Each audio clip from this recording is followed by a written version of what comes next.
সংক্ষেপে বলবেন। 2181 চট্টগ্রাম মহানগরের ত্রাণ ও পুনর্বাসন বিষয়ক সম্পাদক। আমরা শ্রমিকরা অনেক নির্যাতিত, অনেক নিপীড়িত। আপনারা সাংবাদিক, আপনারা সমাজের বিবেক, তাই আপনাদের মাধ্যমে আমি সরকারকে আহ্বান জানাতে চাই যে আমাদের শ্রমিকদের যে দাবিগুলা এগুলোর জন্য অতি সত্বর যেন এগুলো নিরসন করা হয়। আমরা রাজপথে নামতে পারতাম, আর না হলে আমরা আমাদের কর্মীদেরকে নিয়ে, নেতা কর্মীদেরকে নিয়ে আমরা রাজপথে আন্দোলনে ডাক দিতে বাধ্য হব। আমাদের বর্তমান গাড়ির ইনকাম হলো 1100 থেকে 1200 টাকা। এরপরে আবার দারোয়ানি নামেন আমাদের থেকে 50 থেকে 70 টাকা করে নেওয়া হচ্ছে। আমি আমার এই সাংবাদিক ভাই, আপনারা সমাজের বিবেক, আপনাদের মাধ্যমে আমি সরকারকে বলবো। আর আমাদের যেই প্রেসিডেন্ট সরকার 18 সালে যে আইন বাস্তবায়ন করেছে, ভাই সরকার চলে গেছে, আইন কিভাবে থেকে যায়? এই আইনটা নিয়ে আমাদের চট্টগ্রামে সর্বনিম্ন মামলা হলো 3000। আপনি 3000 টাকা দিয়ে মামলাটা তোলার পরে সেটা আবার দ্বিতীয়বার যদি একই মামলা খান, এটা 6000। দ্বিতীয়বার খেলে সেটা হয়ে যায় 9000। মানে আপনি টাকা দিয়ে মামলাটা তুলছেন, তোলার পরে এই মামলা আবার কিভাবে থাকে? আমি সরকারের কাছে আহ্বান জানাবো, আমাদের যে হালকাযান পরিবহন ফেডারেশন থেকে যে 13টা দাবি উত্থাপন করা হয়েছে, আমরা এই 13টা দাবি যেন বাস্তবায়ন করা হয়। না নেওয়া হয় তাহলে আমি আমাদের নেতা কর্মীদেরকে নিয়ে রাজপথে আন্দোলনের ডাক দিতে বাধ্য হব। আন্দোলনের কোনো বিকল্প থাকবে না। আন্দোলন করার পরে যদি আমাদের দাবি মানে নেওয়া নয়, তাহলে আমরা কিন্তু বৃহত্তম আন্দোলনে ডাক দিতে সারা বাংলাদেশে আমরা যদি একবার আন্দোলনে ডাক দিই, তাহলে লক্ষ লক্ষ শ্রমিক ঘর থেকে রাস্তায় বেরিয়ে আসবে। যেরকম করে শ্রমিক জনতা যেভাবে প্রেসিডেন্ট সরকারকে হটিয়েছে, এভাবে আইনও হটাতে পারবে বলে আমি বিশ্বাস করি। তখন আমরা তখন বিগত সরকারের আমল থেকে আমরা যখন এই ফেডারেশন নিয়ে যখন কাজ করতেছি, আমরা তখন থেকে আমরা এই আন্দোলনে চালিয়ে যাচ্ছি এবং চলমান আছে। তবে তখন ফ্যাসিস্ট সরকারের আমলে তৎকালীন ফেডারেশনকে মানে জিম্মি করে রাখছিল শাহজাহান খান। তিনি নৌ পরিবহন মন্ত্রী, তিনি আবার বাংলাদেশ সড়ক পরিবহন শ্রমিক ফেডারেশনের কার্যকরী সভাপতি ছিলেন।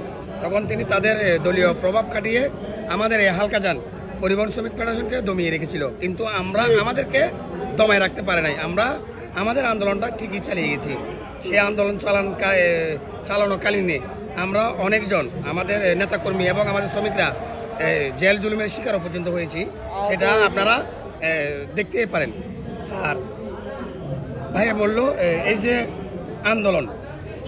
আন্দোলনের কোনো বিকল্প নাই। যদি সবার মুখে যদি বলে হাসিনা সরকার যদি অবৈধ হয়ে থাকে, তাহলে তার পাশকৃত সে 2018 সালের আইন সেটা কিভাবে বৈধ হয়?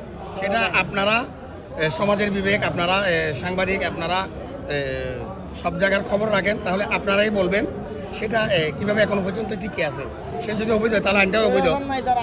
এখন আমরা চাই সরকারের প্রতি যে আমাদের যে 13 দফা আমরা এই ফেডারেশন থেকে আমরা দাবি পেশ করছি, সেটা যেন বাস্তবায়ন হয়, এবং বাস্তবায়ন যদি না করা হয় তাহলে আমাদের এই পরিবহন শ্রমিকদের আন্দোলনের কোনো বিকল্প থাকবে না। জন্য আইসি, ঠিক আছে, এই ঢাকায় চট্টগ্রাম থেকে। তো আমাদের একটাই মেন দাবি, এই মেট্রো গাড়িগুলো এগুলো আগে ইনকাম দিতাম যে আপনাদের 500 হইতে 600 বা বেশি হলে 700, এখন নিতেছে 1000। তো আমরা ইনকাম তুলতেই কষ্ট হয়ে যায়, মালিকে 1 টাকাও জমা কি মিস করে না, ঠিক আছে। তারপরে এখানে আবার মালিকে নো পার্কিং মামলা দিতেছে কি সিঙ্গেলটা হয়ে যাচ্ছে ডবল। তারপর এখানে ঢাকাতে নো পার্কিং মামলা 1000 টাকা, আমাদের চট্টগ্রামে নো পার্কিং মামলা 2500 টাকা। 2500 টাকা মামলাটা হয়ে যায় অটো 5000 টাকা। মানে এই মামলা ছুটাইতে গেলে ওরা বলতেছে যে অটো হয়ে যায়। তো এক দেশে দুই আইন কীভাবে থাকে? দেশটা একটা, এই একটা নির্যাতন আমাদের শ্রমিকেরা।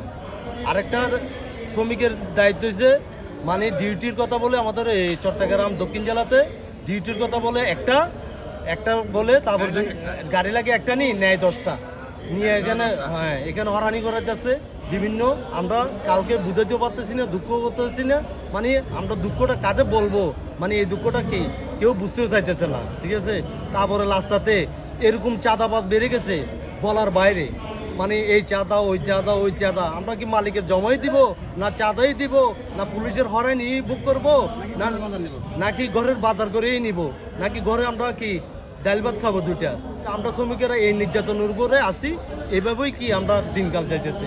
তো আমরা যে এই নির্যাতন থেকে বাঁচি, আমরা জরিমানা যাতে কমাই, আর গাড়ির জমা যাতে কমায়, আর নির্যাতন থেকে যাতে কমায়, আর ডিউটির নাম করে যে গাড়িগুলো নিতেছে এই পুলিশে যেন এই ডিউটির গাড়ি গইয়া আর না নেয়, আমাদেরকে যেন হয়রানি না করায়। আমার এই বক্তব্য, ঠিক আছে, এই আমি এখানেই শেষ করছি। আসসালামু আলাইকুম।